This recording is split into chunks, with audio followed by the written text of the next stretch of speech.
Every currency that ever collapsed followed the exact same sequence. Every single one. And right now, that sequence is playing out again in real time. Debt explosion, money printing, inflation denial, then sudden collapse. That is the pattern. 4 steps. Always 4 steps. From ancient Rome clipping coins to Weimar Germany printing marks by the truckload to Zimbabwe to Venezuela. The names change. The flags change. Pattern never changes. And here is what should terrify you. As the legendary economist Ludwig von Mises warned, there is no means of avoiding the final collapse of a boom brought about by credit expansion. The only variable is timing, not whether it happens. When? Today, we are going to walk through the exact blueprint that has preceded every single currency collapse in recorded history. And by the end, you will see the pattern so clearly that you will never look at your money the same way again. The blueprint. Before we dive into the specific stages, you need to understand something fundamental. Currency collapses do not happen overnight. They are not random events. They follow a blueprint so predictable that historians can map it like a disease. Every collapse begins with a government that spends more than it earns. That is step 1, always. Whether it is an emperor funding wars or a modern democracy funding entitlements, the trigger is identical. The government wants something it cannot afford, so it borrows and borrows and borrows more. In Rome, Emperor Nero reduced the silver content of the denarius from 98% to 93%. Small change, right? Nobody noticed. That is how it always starts. Small, invisible. Debt grows silently. By the time Diocletian took power 2 centuries later, the denarius contained less than 5% silver. The currency had been hollowed out from the inside. Prices had risen by over 1,000%, and the people, they only noticed when it was already too late. As Voltaire observed with brutal clarity, paper money eventually returns to its intrinsic value, 0. The blueprint has been written. But the question is, where are we on that blueprint right now? Debt explosion. Stage 1 of every currency collapse is the debt explosion. And this is where the pattern becomes undeniable. Debt. The United States national debt crossed $34 trillion in 2024. Let that sink in. 34 trillion. That number is so large the human brain literally cannot process it. If you stacked 34 trillion $1 bills, the pile would reach the sun and back twice. But here is the part they do not want you to think about. The debt is not the disease. The debt is the symptom. The disease is a government that has promised everything to everyone and can no longer pay the bill without borrowing from the future. Every empire that drowned in debt did so making promises it could not keep. The French monarchy before the Revolution, bankrupt from wars and palace spending. The British Empire after World War II, drowning in debt, forced to sell off colonies. The Soviet Union in 1991, spending 40% of GDP on military while shelves sat empty. The pattern is always the same. First comes the spending, then comes the borrowing, then comes the point of no return. If this is starting to feel familiar, if you are starting to see where this connects to your own wallet, hit like and subscribe to keep exposing what they hide. Because what comes next is the stage they never want you to understand. Print and pray. Stage 2 is where central banks enter the picture, and this is where the con gets elegant. When a government cannot pay its debts through taxation or growth, it only has one option left: print money. They do not call it that, of course. They call it quantitative easing, monetary accommodation, liquidity injection. Print money, call it something else, but strip away the jargon, and it is the same thing Rome did, the same thing Weimar did, the same thing Zimbabwe did. Create currency out of thin air and hope nobody notices. The Federal Reserve printed over $4 trillion between 2020 and 2022 alone. 4 trillion. That is more money created in 2 years than existed in the entire U.S. economy before 1971. The money supply expanded by 40% in 24 months. In Weimar Germany, the Reichsbank printed money so fast that by November 1923, a loaf of bread cost 200 billion marks. Workers were paid twice a day because by afternoon their morning wages were worthless. As economist Milton Friedman stated plainly, inflation is always and everywhere a monetary phenomenon. Print money, get inflation. It is not a theory. It is arithmetic. But here is the crucial part. There is always a delay. And that delay is what makes the next stage so dangerous. The denial stage. Stage 3 is the most insidious of all.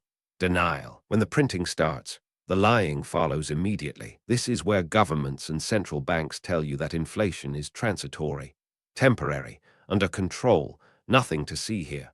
They change the way inflation is measured. They exclude food and energy from the core numbers. They redefine terms. They manipulate the basket of goods, change the metrics. In the 1980, the United States government changed how it calculated the consumer price index. If you applied the original methodology to today's numbers, real inflation would be closer to 12 or 15%, not the 3 or 4% they report. This is not conspiracy. This is documented methodology change, and every collapsing currency has this stage. In Venezuela, Hugo Chavez called inflation a capitalist lie right up until bread disappeared from shelves. In Zimbabwe, Robert Mugabe blamed Western sanctions while the central bank printed $100 trillion notes.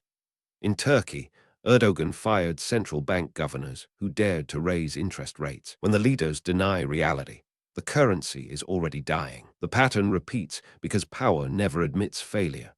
As economist John Kenneth Galbraith put it, the study of money, above all other fields, is one in which complexity is used to disguise truth or to evade truth. And this denial stage is the last window before the final act begins. Confidence crack. Stage 4 is the moment everything breaks. Collapse. And this is the stage that catches everyone off guard, because currency collapse is not a math problem.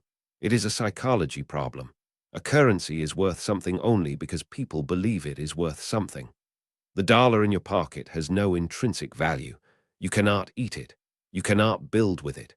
Its power comes entirely from collective belief. The moment enough people stop believing, the illusion dies. And the terrifying part, the shift from confidence to panic is not gradual. It is a cliff. Ernest Hemingway described bankruptcy perfectly, and it applies to currencies just the same. How did you go bankrupt? 2 ways. Gradually, then suddenly. In Weimar Germany, prices were rising for months before the real panic hit. Then, in a matter of weeks, the mark became worthless. In Zimbabwe, the dollar had been weakening for years. Then suddenly, in 2008, inflation hit 79 billion% per month. Not per year, per month. The transition from denial to panic takes far less time than anyone expects.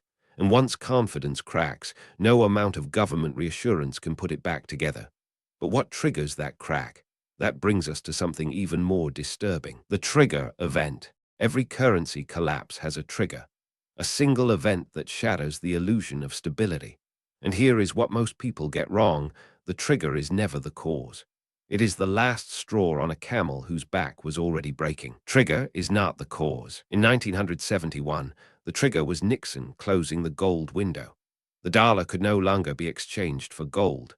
But the real problem had been building for 20 years of deficit spending on wars and social programs. In 2008, the trigger was Lehman Brothers collapsing. But the real problem was decades of loose monetary policy and mortgage fraud. The trigger reveals the rot that was already there. In the Roman Empire, the trigger was barbarian invasions.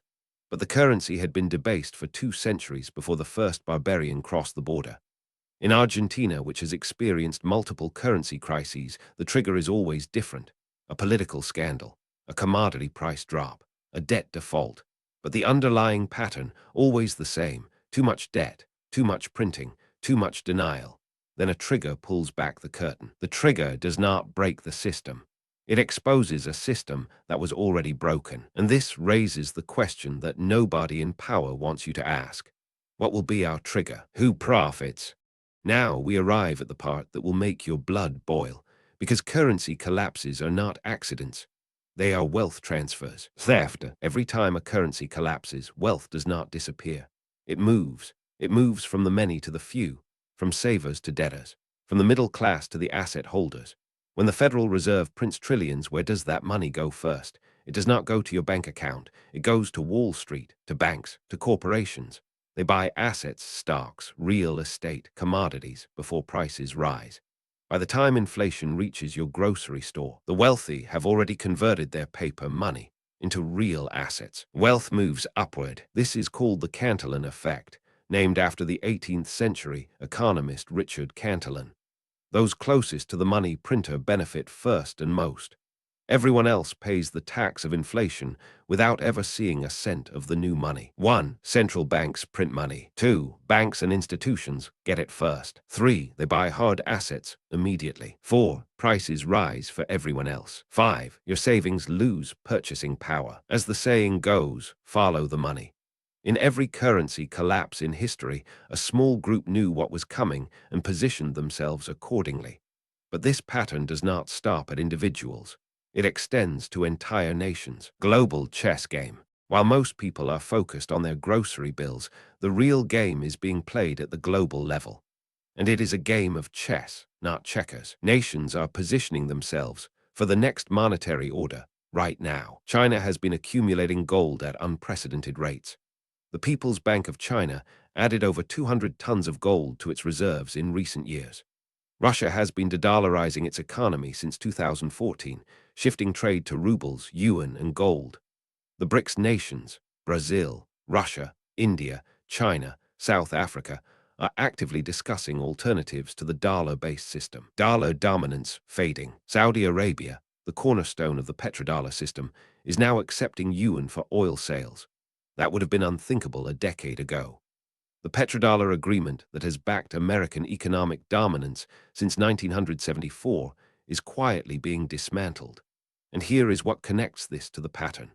Before the British pound lost its reserve currency status, nations diversified away from it for decades before the final shift. The exorbitant privilege of the reserve currency is only as strong as the confidence behind it. The same diversification is happening now. The question is not whether the dollar will lose its status. The question is what replaces it, and that brings us to a scenario nobody is prepared for. Digital trap. There is a new element in this collapse cycle that has never existed before. Central bank digital currencies, CBDC. Governments around the world are racing to digitize your money. Over 130 countries representing 98% of global GDP are now exploring or piloting CBDC. China's digital yuan is already in use. The European Central Bank is developing the digital euro. The Federal Reserve is studying a digital dollar. They tell you it is about efficiency, about modernization, about fighting crime. Control disguised as convenience. But think about what a fully digital currency means. Every transaction tracked, every purchase monitored. The ability to program money, to make it expire, to restrict what it can buy, to freeze accounts instantly without a court order. Programmable money is programmable control over your life. In a traditional currency collapse, people fled to cash, to gold, to foreign currencies. In a digital collapse, where do you flee when the government controls the ledger? As Edward Snowden warned, a CBDC is not a digital dollar. It is a tool for government surveillance and control. The pattern is the same: debt, printing, denial, collapse. But the end game this time looks fundamentally different. And that leads us to the final and most important question. Your move now. So where does this leave you? Knowing the pattern is only valuable if you act on it. Those who see the pattern early have the power to protect themselves. Throughout history, the people who survived currency collapses were not the richest. They were the most informed. In Weimar Germany, those who converted savings to hard assets early preserved their wealth. Those who trusted the government's promises lost everything. In Argentina, families that diversified into dollars or real estate weathered the storms. Those who kept everything in pesos watched their life savings evaporate overnight. The playbook for protection is not complicated. Understand real assets versus paper promises. Diversify beyond any single currency or government. Own things that cannot be printed into worthlessness. 1. Educate yourself on monetary history. 2. Diversify across currencies and assets. 3. Own hard assets that hold real value. 4. Reduce dependence on any single system. The pattern before every currency collapse is debt explosion, money printing, inflation denial, and sudden loss of confidence. Same pattern every time. The only variable is timing, and timing is running out. The question is not whether you believe this pattern. The question is whether you will act before the trigger is pulled. We have walked through the exact pattern: debt explosion, money printing, inflation denial, loss of confidence, trigger event, wealth transfer. Every single currency collapse in recorded history has followed this sequence. Not most of them, all of them. The pattern is not a prediction. It is a historical certainty. The only question has ever been timing. And right now, multiple stages of this pattern are playing out simultaneously across the world's largest economies. You now see what most people refuse to see. You understand what most people are too comfortable to question. In a time of universal deceit, telling the truth is a revolutionary act. Use this knowledge. Share it with people you care about. Do not wait for the trigger to prove you right. If you made it this far, comment pattern recognized to prove you see what most people refuse to see. Every government lies. The question is, what are they lying about? Question everything always. The truth is out there. You just have to follow the money. Subscribe if you want to keep digging.